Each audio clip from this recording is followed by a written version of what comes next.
As observers, your job was to focus in on student work and various points in the lesson to see how students were interacting with the task. Brian, what were some observations you made? I observed two students, a boy and a girl, that were on the right-hand side of the classroom. And the thing I noticed first when they were given their first prompt is that neither student went strictly procedural. They started to draw a model, so it was probably based on previous experience in the class, I don't know. But they drew the models, but with the prompting and with the posters, you guided them right to where you wanted them to go. Because at first neither one drew squares in the middle of their poster to talk about the area. They just drew the square and put the numbers. So with your prompting and with the posters, they were able to make connections from the procedure using strictly the numbers and the multiplication and the algorithm to apply it to what area actually is. And they not only showed in their questioning, in their answers, why Robbie was right, but they also would explain why his friend was wrong or incorrect. They would explain that he was working on the perimeter rather than the area. One thing that I noticed on both of their posters, they were leaving out the label of the squaring on the inches. And so I was looking and just, wondering if you were going to get to it or if they were going to catch it on their own. And sure enough, you went back to it almost immediately as soon as I noticed it and talked about, why is one label inches and one label square inches. And then as soon as you mentioned it, they went back, looked at their work, and they made the corrections.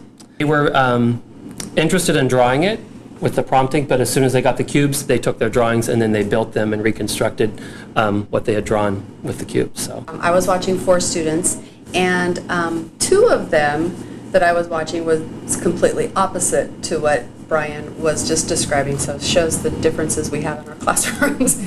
These 2 students were drawing the squares without any squares in the inside, without any units on the inside.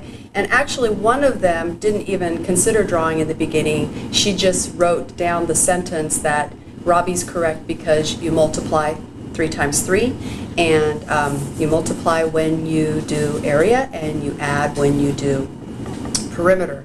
So she did not even consider drawing until she did do the partner talk. Then they did both draw, but they still didn't draw any units on the inside until after there was that discussion of the whole class, how we represent the area. On the next couple of problems, they did draw the rectangles as they were posed, and they did draw the squares in, but their explanations on their paper, even though they did do what Brian had said about this is correct, this is not correct, they still were describing it procedurally. So they were not making that connection, as you guys were discussing earlier, about where is that 3 by 3 in the model or the drawing that they've just created.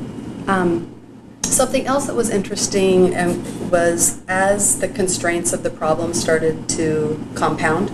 So when they got to the part where they had to do the square and figure out what the perimeter would be, so there were multiple steps there, the talk started to be less. So they were doing a lot more thinking and trying to process. They didn't jump right in and start talking like they did previously. When we got to the part where they were given the 36, even though these 2 students had been successful on every previous problem, when they took out the tiles, neither one of them built an accurate rectangle. So one of them reproduced the 6 by 6, so they didn't acknowledge the constraint of being a different 36. And the other one built a square that was 10 by 10, so completely lost his sense-making in the process.